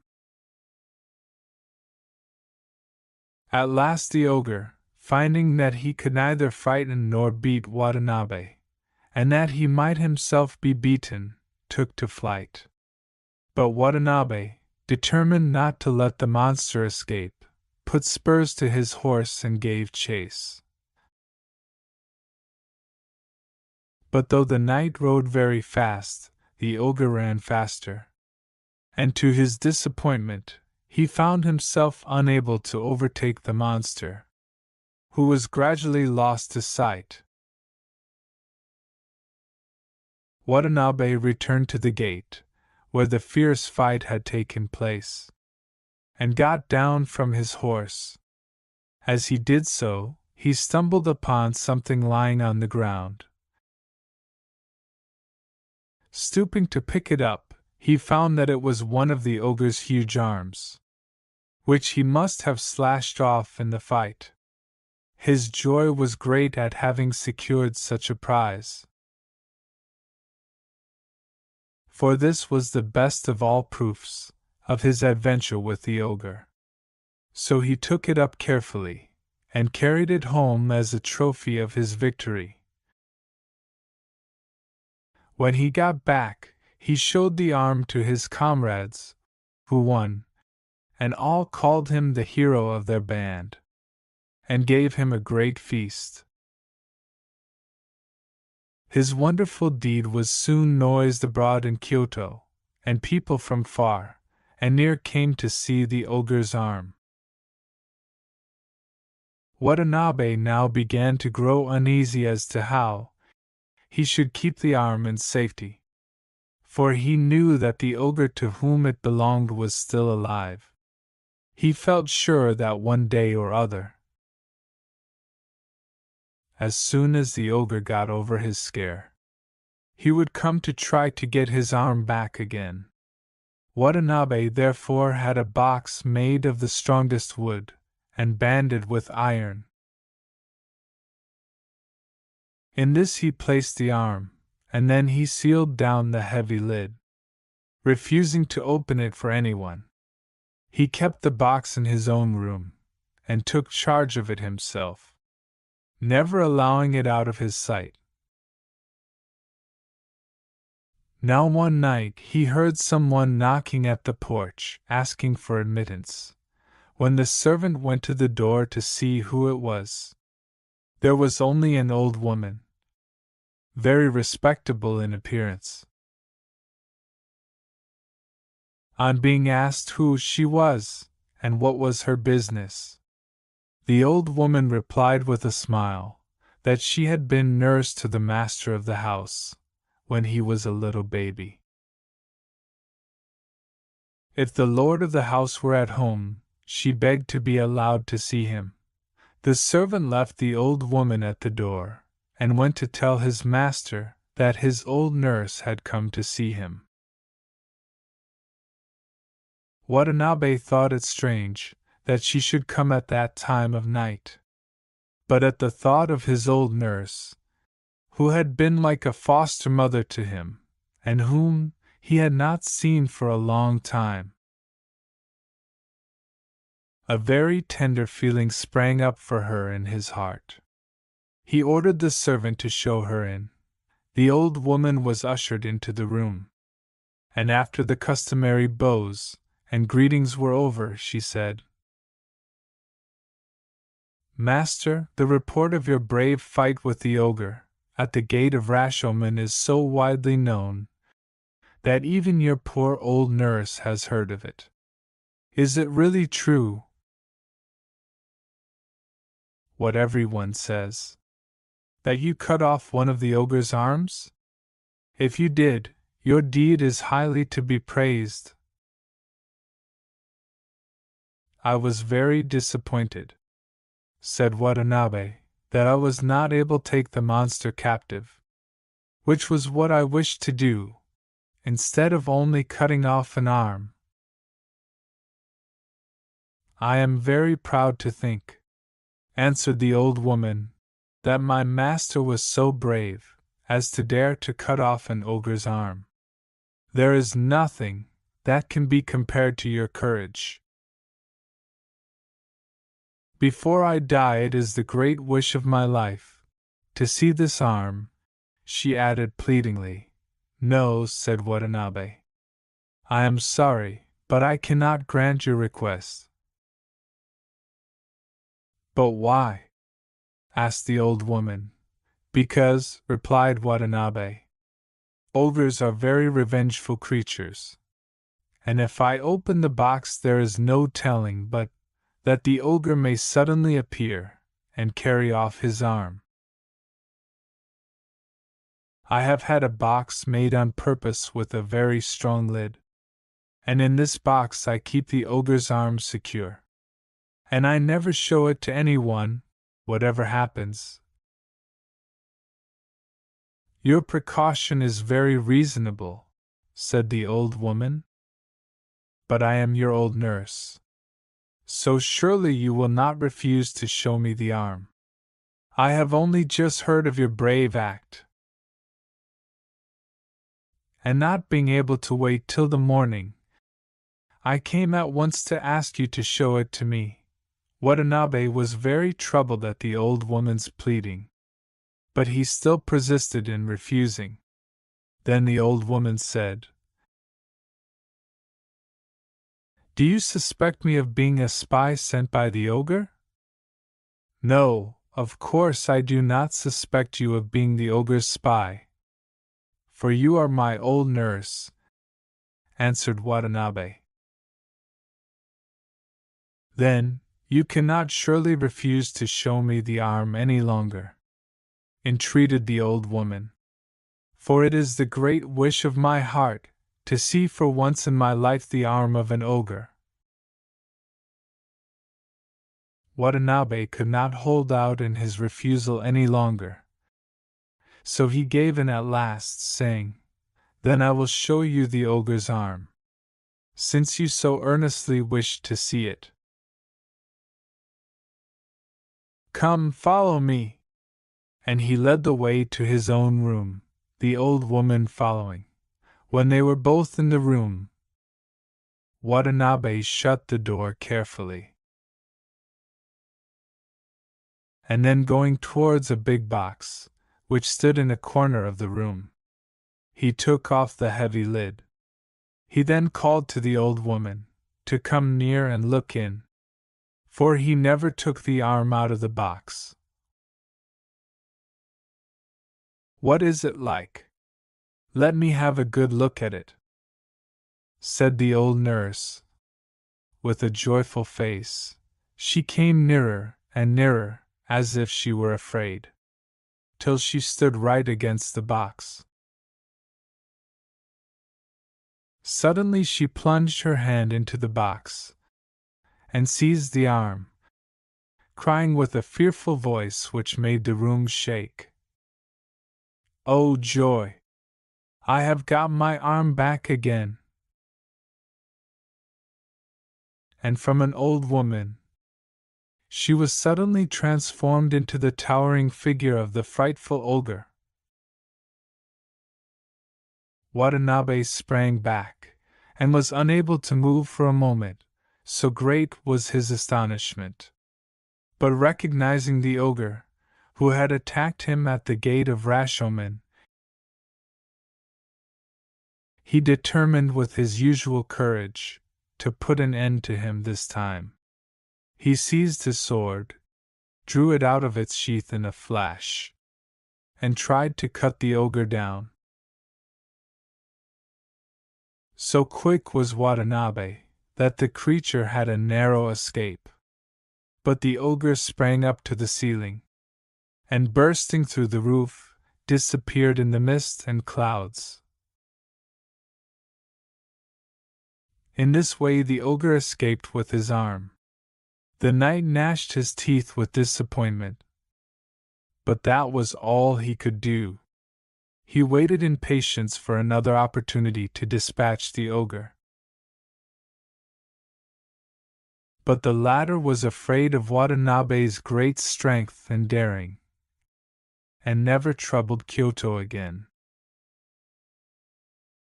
So once more, the people of the city were able to go out, without fear even at night time, and the brave deeds of Watanabe have never been forgotten.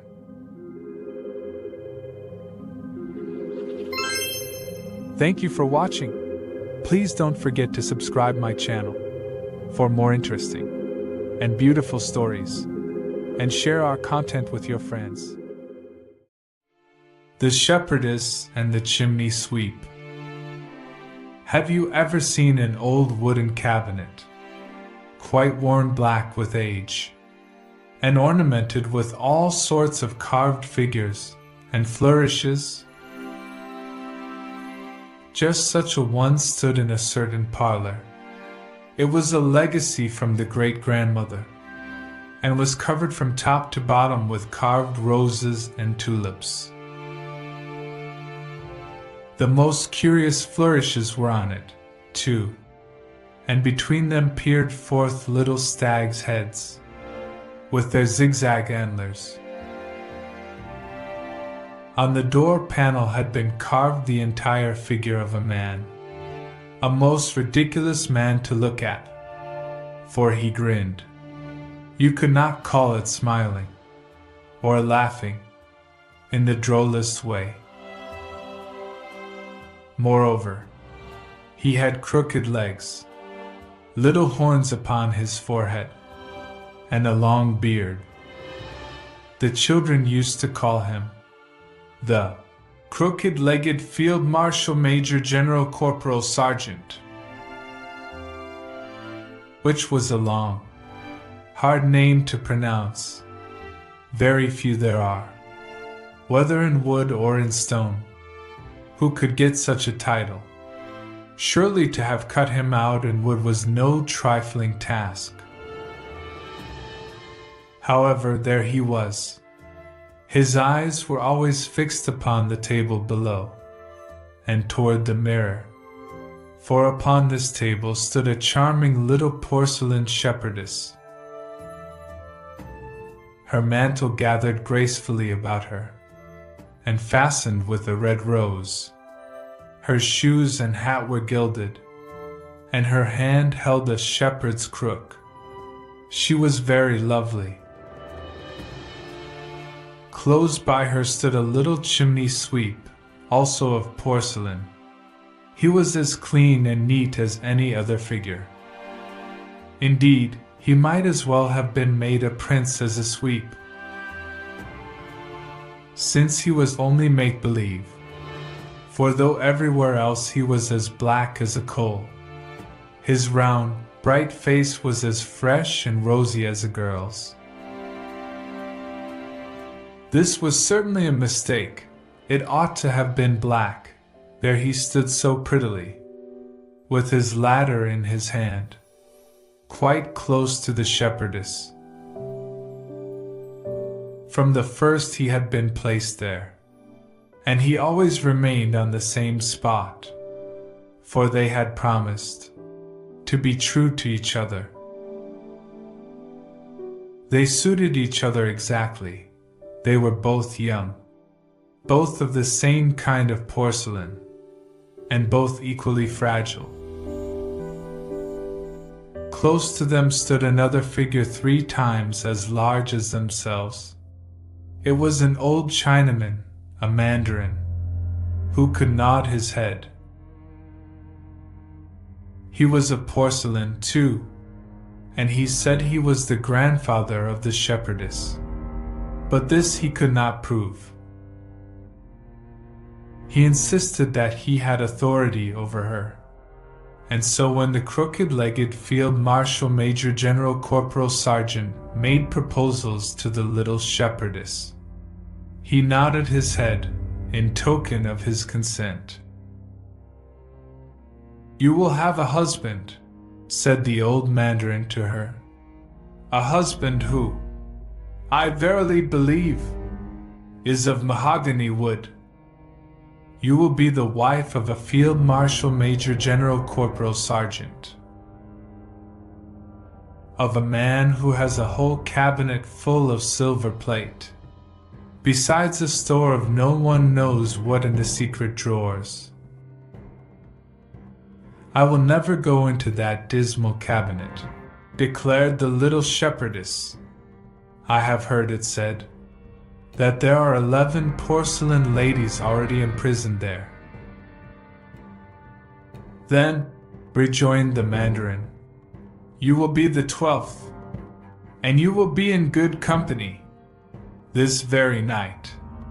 When the old cabinet creaks, we shall keep the wedding.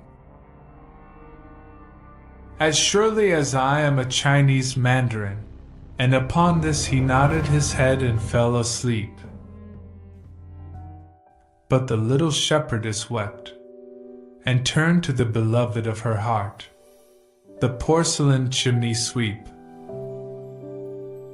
I believe I must ask you, she said, to go out with me into the wide world, for here it is not possible for us to stay.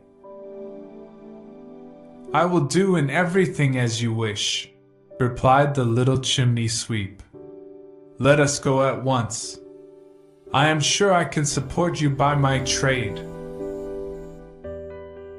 If we were only down from the table, said she, I shall not feel safe till we are far away out in the wide world and free. The little chimney sweep comforted her, and showed her how to set her little foot on the carved edges, and on the gilded foliage twining round the leg of the table, till at last they both reached the floor. But, turning for a last look at the old cabinet, they saw that everything was in commotion. All the carved stags stretched their heads farther out than before, raised their antlers, and moved their throats, while the crooked-legged Field Marshal Major General Corporal Sergeant sprang up and shouted to the old Chinese Mandarin, Look, they are eloping! They are eloping! They were not a little frightened at this, and jumped quickly into an open drawer in the window seat.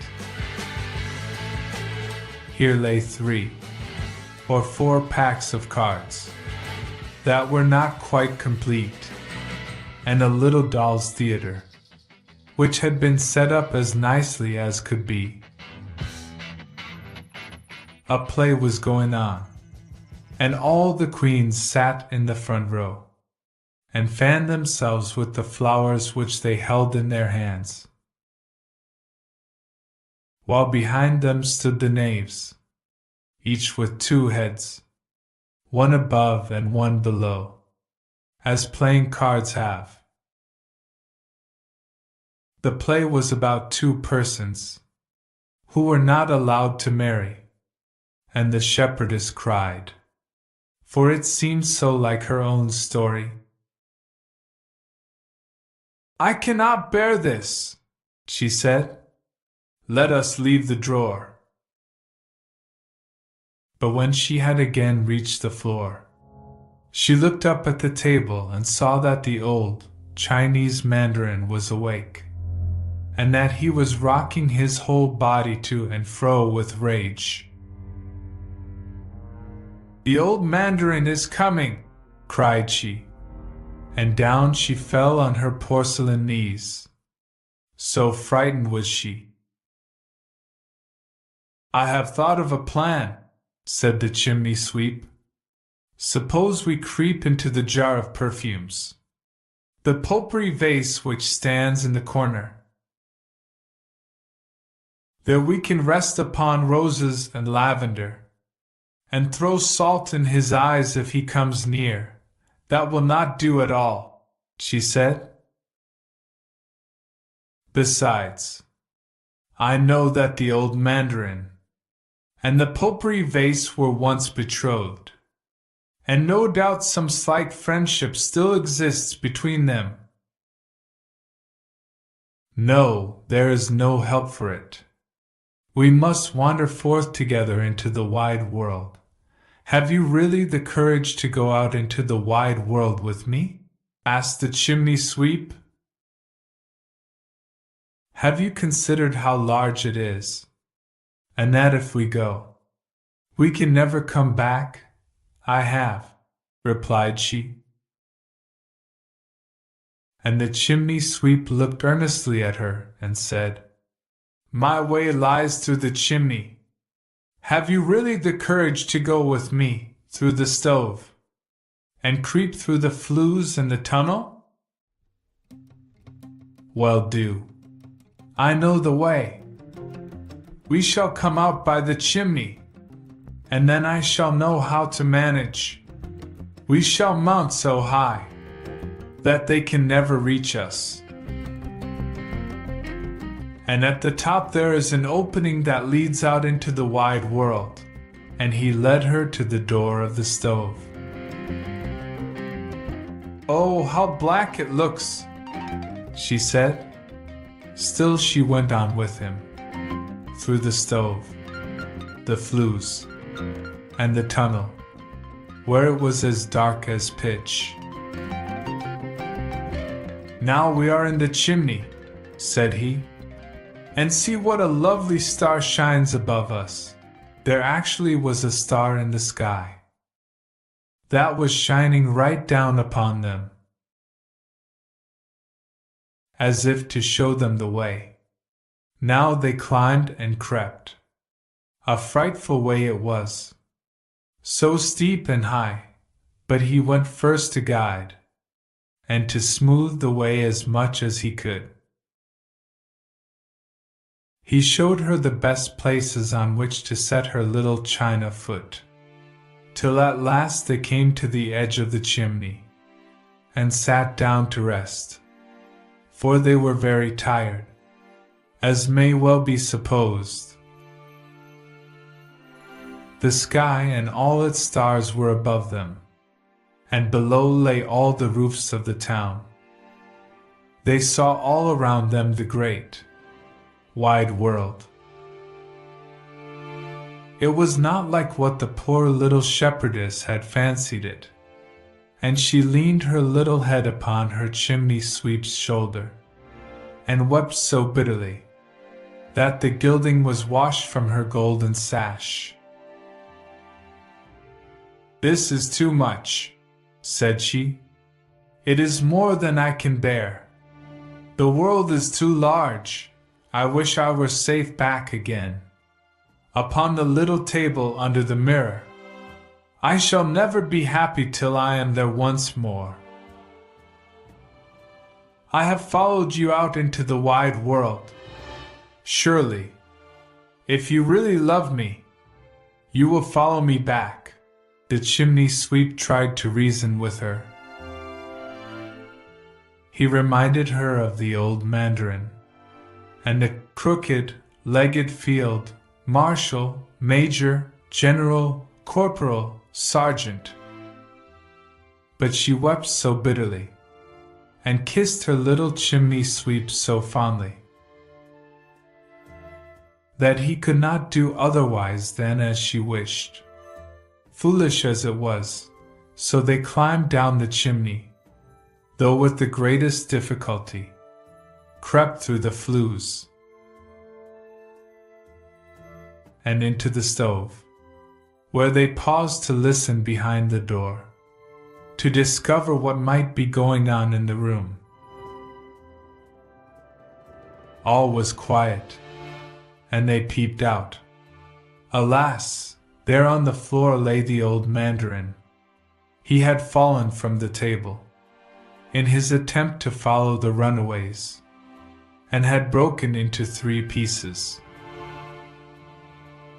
His whole back had come off in a single piece, and his head had rolled into a corner. The crooked-legged field marshal, major, general, corporal, sergeant stood where he had always stood, reflecting upon what had happened. "This is shocking," said the little shepherdess. "My old grandfather is broken in pieces, and we are the cause of it." And she wrung her little hands. "He can be riveted," said the chimney sweep. "He can certainly be riveted. Do not grieve so, if they cement his back, and put a rivet through his neck. he will be just as good as new, and will be able to say as many disagreeable things to us as ever. Do you really think so? Asked she. Then they climbed again up to the place where they had stood before. How far we have been, observed the chimney sweep, and since we have got no farther than this, we might have saved ourselves all the trouble. I wish grandfather were mended, said the shepherdess. I wonder if it will cost very much. Mended he was. The family had his back cemented, and his neck riveted, so that he was as good as new, only he could not nod. You have become proud since you were broken to shivers, observed the crooked-legged field marshal, major, general, corporal, sergeant. But I must say, for my part, I don't see much to be proud of. Am I to have her, or am I not? Just answer me that. The chimney sweep and the shepherdess looked most piteously at the old mandarin. They were so afraid that he would nod his head, but he could not, and it would have been beneath his dignity to have confessed to having a rivet in his neck. So the young porcelain people always remained together, and they blessed the grandfather's rivet, and loved each other till they were broken in pieces.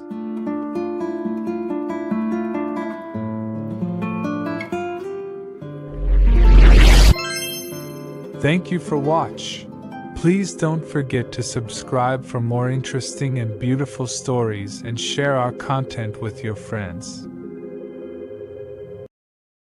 A terrible prank. One autumn I went to spend the hunting season with some friends in a chateau in Picardy.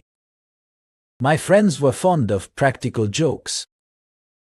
I do not care to know people who are not. When I arrived, they gave me a princely reception, which at once awakened suspicion in my mind. They fired off rifles, embraced me, made much of me, as if they expected to have great fun at my expense.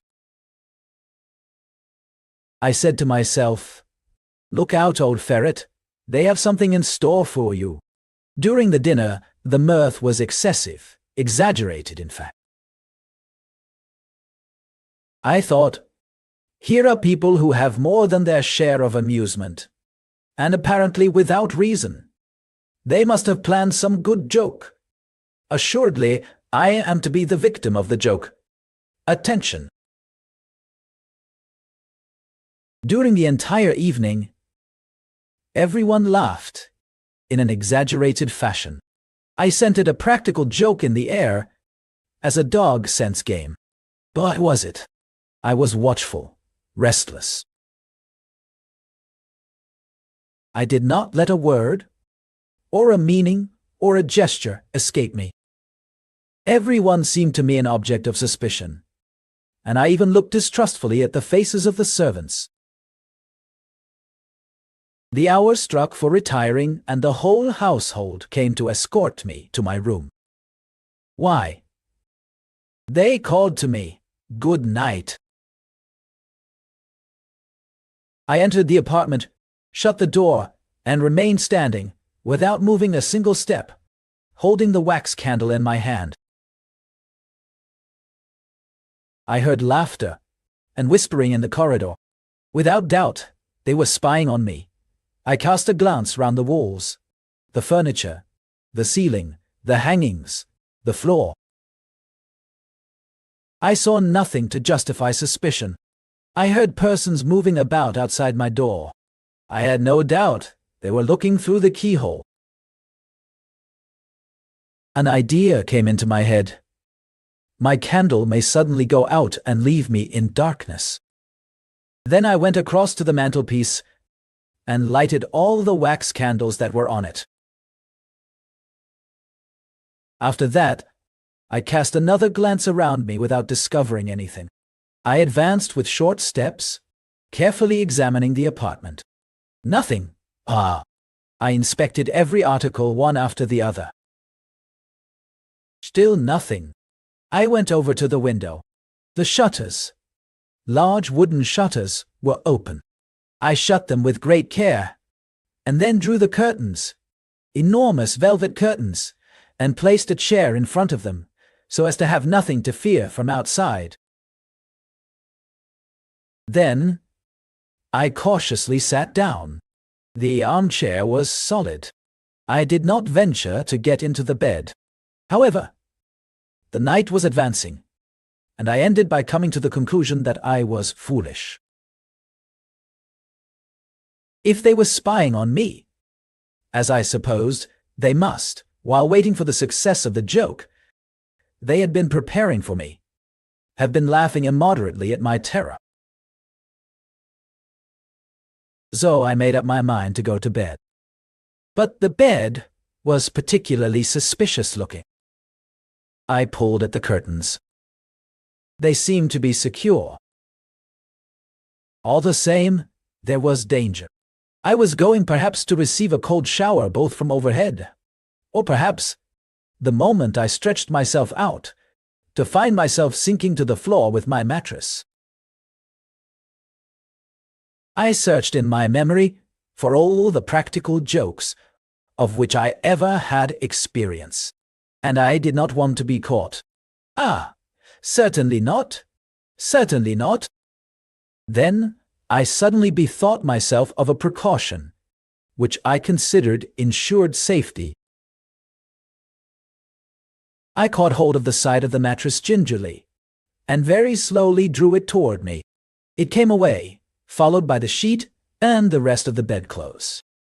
I dragged all these objects into the very middle of the room, facing the entrance door. I made my bed over again, as best I could at some distance, from the suspected bedstead and the corner which had filled me with such anxiety. Then I extinguished all the candles, and groping my way, I slipped under the bedclothes. For at least another hour I remained awake, starting at the slightest sound. Everything seemed quiet in the chateau. I fell asleep. I must have been in a deep sleep for a long time, but all of a sudden, I was awakened with a start by the fall of a heavy body tumbling right on top of my own. And, at the same time, I received on my face, on my neck, and on my chest a burning liquid which made me utter a howl of pain. And a dreadful noise, as if a sideboard laden with plates and dishes had fallen down, almost deafened me. I was smothering beneath the weight that was crushing me and preventing me from moving. I stretched out my hand to find out what was the nature of this object. I felt a face, a nose and whiskers. Then, with all my strength, I launched out a blow at this face. But I immediately received a hail of cuffings, which made me jump straight out of the soaked sheets and rush in my nightshirt into the corridor, the door of which I found open. Oh, heavens! It was broad daylight. The noise brought my friends hurrying into my apartment, and we found, sprawling over my improvised bed, the dismayed valet, who, while bringing me my morning cup of tea, had tripped over this obstacle in the middle of the floor and fallen on his stomach, spilling my breakfast over my face in spite of himself. The precautions I had taken in closing the shutters and going to sleep in the middle of the room had only brought about the practical joke I had been trying to avoid. Oh, how they all laughed that day!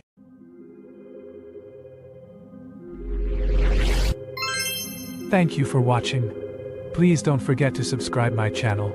for more interesting and beautiful stories, and share our content with your friends. Lazy Jack. Once upon a time, there was a boy whose name was Jack, and he lived with his mother on a common. They were very poor, and the old woman got her living by spinning.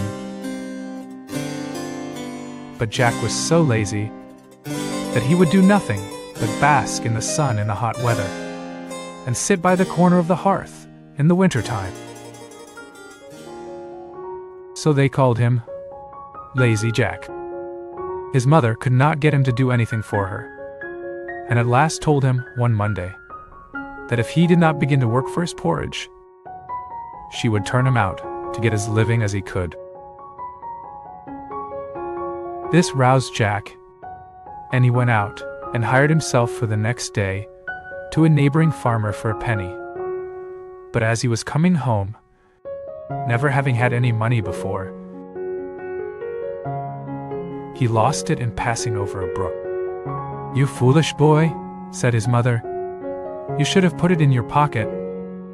"I'll do so another time," replied Jack. On Wednesday, Jack went out again and hired himself to a cowkeeper, who gave him a jar of milk for his day's work.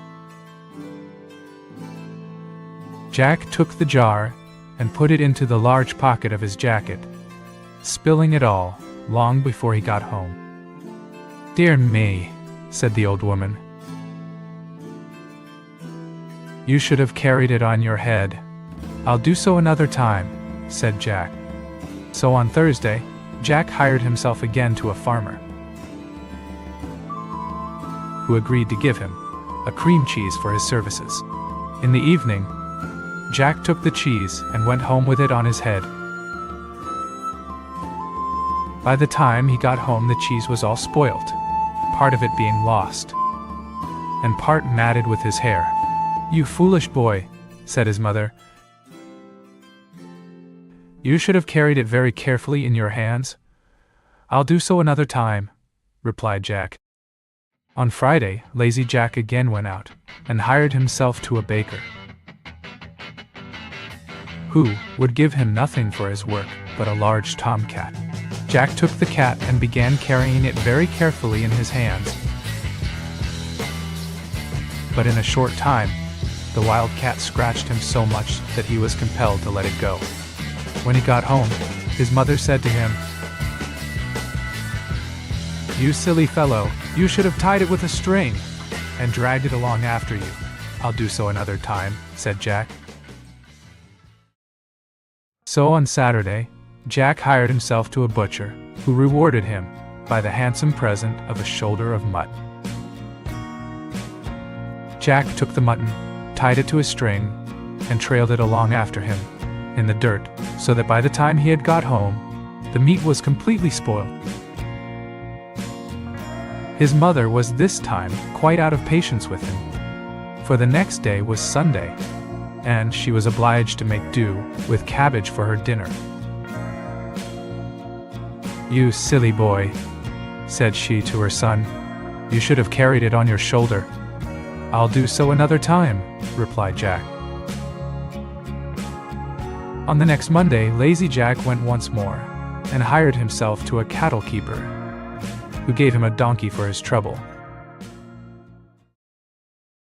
Jack found it hard to hoist the donkey on his shoulders, but at last he did it, and began walking slowly home with his prize. Now it happened that, in the course of his journey, there lived a rich man with his only daughter, a beautiful girl, but deaf and dumb.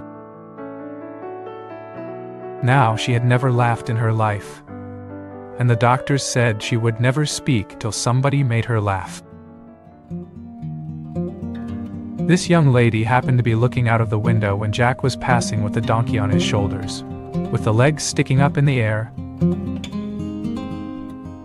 and the sight was so comical and strange that she burst out into a great fit of laughter, and immediately recovered her speech and hearing. Her father was overjoyed, and fulfilled his promise by marrying her to Lazy Jack, who was thus made a rich gentleman. They lived in a large house, and Jack's mother lived with them in great happiness until the last days of her happy life.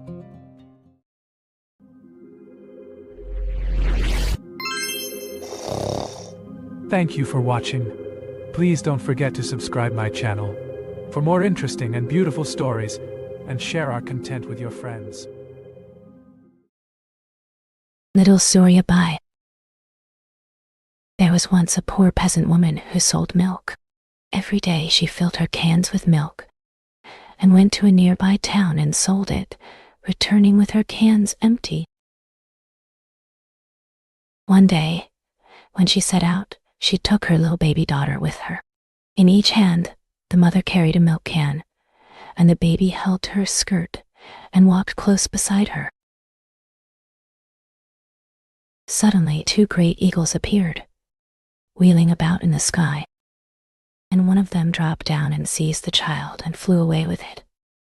The other eagle, which was its mate, followed it.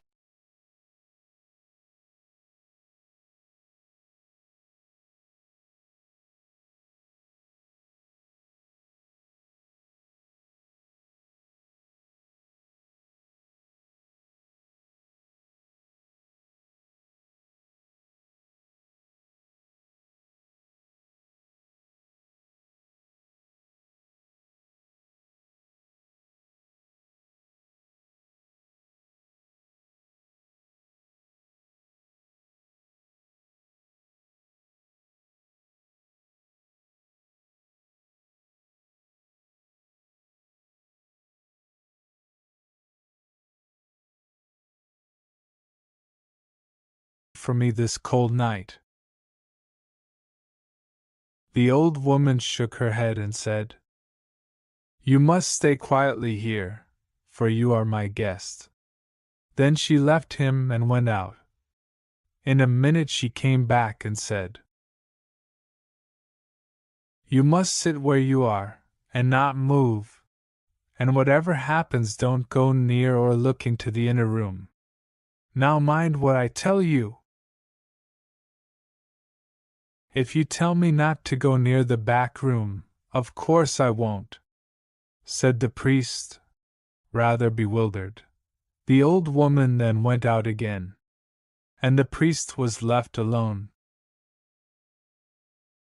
The fire had died out, and the only light in the hut was that of a dim lantern. For the first time that night, he began to feel that he was in a weird place, and the old woman's